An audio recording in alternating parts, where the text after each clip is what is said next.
So you may have heard of this game called Bridges on CubeCraft, and I've played it just a bit, and I've seen some guides on YouTube, and they're like, how to play this game, and it is not very accurate, so I figured, hey, I've played this a decent amount, so why not make a tutorial?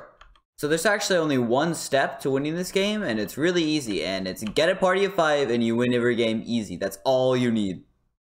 Sounds like a joke, but it's actually not. If you have a party of 5, you win every game. It's so easy. Everyone else is nons, it's not even a challenge. But if you want to learn how to play like really sweatily, and I'm assuming you do because you're watching this, then I'll show you how to do that. But first, I want to show that I'm actually someone you can kind of, trust, and that I actually know what I'm doing, and I'm not just saying, hey, you should get better, and then you win the game. So first of all, I want to boost my ego by showing my stats because they're high numbers. So right now I have a 95 win percent, which is lower than it was. It was at 96, but it's gone down some because I currently am like second on a no party world record. So without a party, I got one of the fastest games possible. Or not one of the fastest games possible, one of the fastest games that's been recorded. And then also, just to show that I'm not getting carried, I have 2,000 enemy pits captured, 300 games played. You do the math, I get 7.25 captures per game. And this isn't like I'm playing with bad people. I'm playing with only sweats. Parties of 5 the entire time playing with sweats. I just played with I just played with a party that had 3 leaderboard players in it, and I was still getting 7 or 8 per game. Not to say they're bad or anything, they were really good, of course. They were building really good bridges and using strats I'll show you later in this video. But yeah, I mean, I'm not just getting carried. I kind of know what I'm doing somewhat. I also got some help from the #1 leaderboard player, Jukado. I think that's how you say it. I'm sorry if it's not. But yeah, I got some help from him because I was like trying to make it, an actually good video. Because, I mean, to be honest, I don't fully know what I'm doing. I just kind of been playing. So yeah, I also got help from him. If you don't trust me, literally 1,000 wins. The game's been out for like, I don't know, a week now, and he has 1,000 wins. Come on, he's good. Alright, so there's pretty much 3 strategies that you can use when you're playing this, and I'm going to call them elevator bridging, head hitters, and block spamming. Now, I'll start with elevator bridging because that's kind of the easiest, and, well, not the easiest, but also the simplest, maybe. The easiest concept. So, first of all, I'm going to teach you a bridging method, or kind of teach you it. This is called walls bridging because it was invented by Lamau Walls, and it's pretty hard to pull off. I don't know how to do it, so I'll show you a somewhat simplified version later, but I'll show you a clip of it right now. Okay, so this is a clip of the previously mentioned #1 bridge player doing it, and you can see why I can't pull it off, why it'd just be a little bit hard to do, why it's a little bit hard to pull off. Yeah, it's really hard. I don't know how to do it. Alright, so that was the walls bridge, but I don't even know how to do that, so I'm not going to do that, and I'm going to show you a different bridge that I can do. It's slightly easier, but I can explain it easier, and it is easier. You can hold it down, you don't have to spam click, so I'm just going to show that. Alright, so this is the bridge I use. I just kind of ended up doing it. I don't think I'm the first person to do it, but I just kind of like was testing around in this creative world, and I'm like, yeah, I can do this. So what you got to do is you got to hold backwards to stop your god bridge. You jump, you let go of click, and then you re-click. So I am looking straight down this entire time. But the key thing about this god bridge is you can't place a block up here and then expect to continue. You have to place it near the end of the block, like near the back of the block. So if I'm gonna try to mess up here, not like that I just didn't do the god bridge, but see if I try to place a block right at the front, it doesn't work. So you're gonna have to start a god bridge. If you don't know how to do that, I don't have a tutorial out right now, but you can just look up Bedrock God Bridging tutorial if you want to learn how to do that. And then you have to be near you can jump, and you have to be near the back of a block, and then you'll be able to do it. And I do have some keystrokes, so if you want to see what I'm doing with my keyboard there, I'm doing that, and I'm just letting go, and then pressing click again. That's all I'm doing with my mouse. Let go, hold down click, let go, hold down click. So, I've almost gone 5 minutes in this video without showing you any gameplay, so I'm just gonna wait out the last 20 seconds. You ever heard of subscribing? I've heard it's free and stuff. How's the weather down there? Alright, so now I'll show gameplay. I'm gonna start just right at the beginning of the game. And first of all, this is not a normal game how I would want to play it. And wow, I'm bad at block spamming. Okay. Alright, this is not a normal game how I would play it because I would have a team of 5. It's kind of dumb to play on your own. it doesn't usually work out well. I'm doing it because I'm making a video, so I want to, so I don't have to deal with the party. But it's just not usually a good idea. Now, I'm gonna die here. Never mind, I scored. Okay. So as you can see, they hippoed, and now that's the biggest problem with this game. People can hippo. That is very annoying, or that's why you don't play without a team. Now, I want to go over hippos really quickly, because hippos are very annoying, and this is a different game. Yes, I know. I'm showing this because I forgot to talk about them in the actual video. So this is a very weak hippo, but I'm just gonna show my thought process when I'm trying to attack this hippo. So there's people defending it, and there's 2 of them. So I don't really think I could fully get in there, but I think this person has the right idea. So what you want to do is you want to look for the spot that's the weakest to get into and the easiest to get into. Because if I try to land, like, let's say on this block, like right here, that's going to be hard to get into. Because there's, like, probably 2 layers of blocks, and I have to center myself on that block. And that's hard to do. But if you look inside that hole, look how perfectly it fits in. And it's 1 block in. So I think a lot of the things that people do wrong when they're trying to attack hippos is they just go for, like, the hardest thing about the hippo. Or, like, the deepest part or whatever. And that usually doesn't work out. I would recommend not doing that. Now, that may work, but I like to kind of shove myself into a corner against 2 blocks.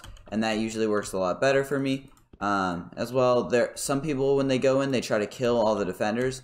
I don't do that, personally. Maybe it'll work for you if you're really good at PvP, but I'm not. And then as well, final tip, look for TNT power-ups. There aren't any right here, so I can't show it. But TNT power-ups just completely reset the hippo.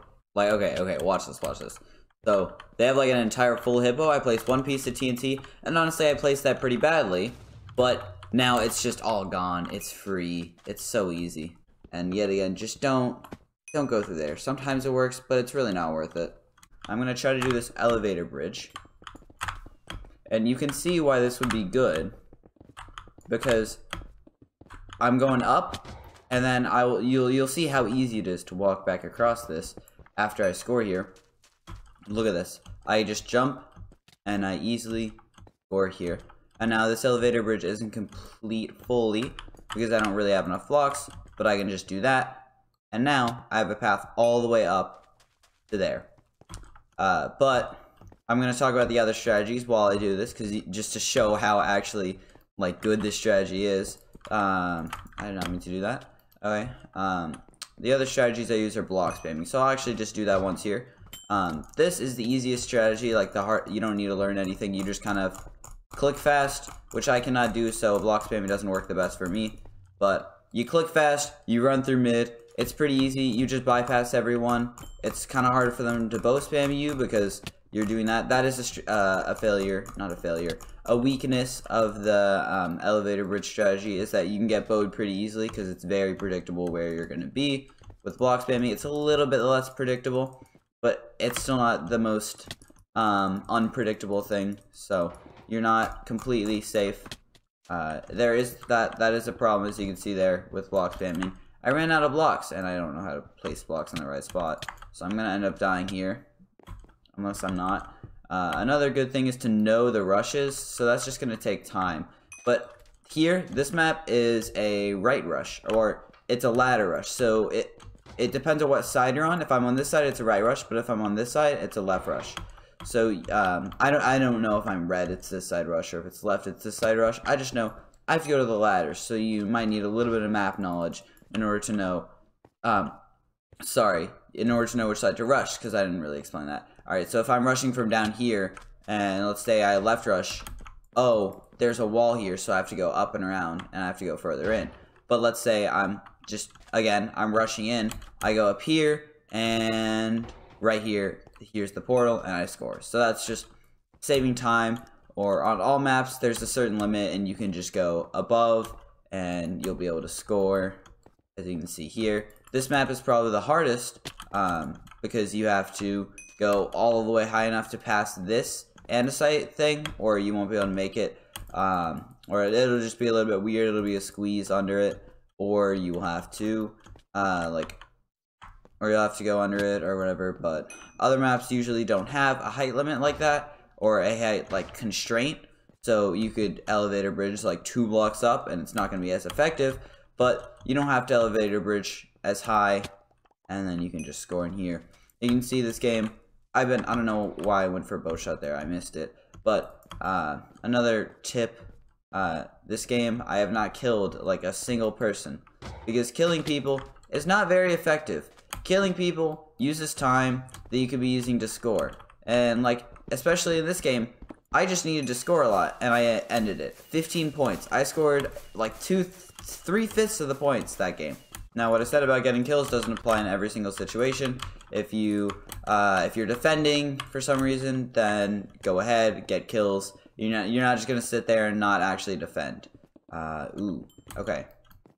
So now I'm gonna try to show off the head hitter strategy. Now this you need a lot of blocks for, and the problem with it is that it does not work very well when you are alone. If you are alone, I would not recommend using this strategy. I don't think it's really worth it. I'm just trying to get some blocks here because if you didn't know, you get extra points. You get extra blocks if you score. Yeah, this strategy I would not recommend if you are alone because it's very easy to block up your bridges. So if you were trying to do it, then it might be a little bit harder. Now, I'm not the best at building these bridges, but you can just kind of bridge like this. It's pretty simple. It might take a couple tries, but you'll get it. There is a way to do it that's faster, but I just fell off. And I don't really know how to do it. Now, if you don't know what head hitters are, it's when you can jump while you're bridging like this, and I'm moving faster. Now, there is the problem that this bridge can easily be cut off by just placing one block. That's a major flaw with this strategy, and that's why I would say don't do it if you're alone, because you can't really maintain this bridge that well. Yeah, I don't fully trust that I can go here. I can. But they can break one block, and I'm just going to fall straight through. If there's someone running in front of me, and there's a gap in this bridge, I'm not going to see it until it's too late. I'm running fast, and then I will just die here. Now, there is one thing that that some leaderboard players do when they're trying to play, which is they build, if this person will move, I'll just do it like this. They build a knockback rail. So if you're going to get shot off by a bow, well, now you're not going to get shot off by a bow. This game is kind of different because the enemy team built a bridge, so I may have built that on the wrong side, but as you can see, they have a bridge there.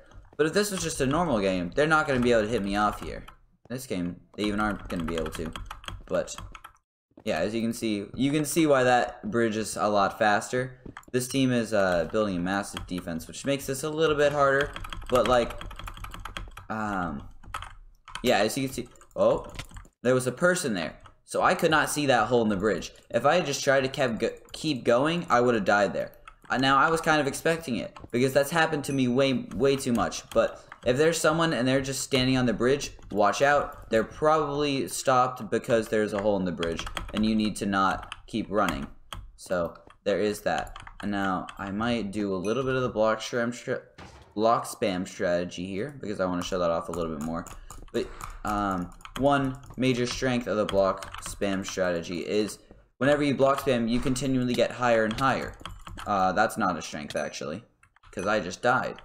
I meant that I died wasn't a strength. But you get higher and higher. And now this person is here, which is annoying. But once you get high enough, let's say this is just a mini example, but hey, I'm like right here, I can garbage over. Now if you play this game some, you know you can't place blocks here. So it's a little bit annoying to get up to the bridge once like these slots are filled in, or to get up to the pit. So you have to like go around. But once you block spam high enough, you can build a god bridge in, and then you can soar in, kind of like the elevator bridge. Sometimes block spamming bridges will become somewhat similar to that, where there's a god bridge all the way in, and then you just score, easy, like that. I'm just going to take this head hitter just to show an example. Let's say I'm an enemy team, and I just do this. Now how do you get by, you know? It's not like you can do this, but then, I mean, it's just slower, you know? If you had an elevator bridge, it couldn't be stopped so easily. It would take a little bit longer. Just gonna end the game off here. So yeah, it would take a little bit longer there than an elevator bridge, which you can't block off so easily. And if you block it off, then they can just block spam on the elevator bridge, and they'll get over your block. So yeah, those were me trying to show off the best 3 strategies. That wasn't a very good example, but I'm just going to go over them here. So there's head hitters, which is where you build a bridge and then you place a block 2 blocks above that bridge so that you can spam jump and you'll be able to move faster. Then there's elevator bridges, which is probably the simplest and most effective, in my opinion, strategy, which is just you build a bridge, you go up every once in a while so that you can jump across it without hitting your head or running into a block every single time you need to jump. You can just jump continuously without any breaks. And then the last strategy is just block spamming through mid. This strategy, if you have like a really high CPS on right click, you could go for it. I know some people do it, they can get like 3 stacks. So if you can do that, then none of these like blocks will bother you because you will be like 3 blocks above everything else. So yeah, that's my guide to bridges. It's hopefully a pretty good guide. If you have any other tips or strategies that you know, put them in the comments. Hopefully, if it's really good, I'll pin it. If you have like a huge list and you're like, yo, you can also do this or this or this, I might pin it. If it's just pretty good, I might like heart the comments. So if you are looking for more strategies, go through the comments. There might be some strategies there. And yeah, so if you like, subscribe, and thanks for watching. Bye. The missile knows where it is at all times. It knows this because it knows where it isn't. By subtracting where it is from where it isn't, or where it isn't from where it is, it obtains a difference or deviation.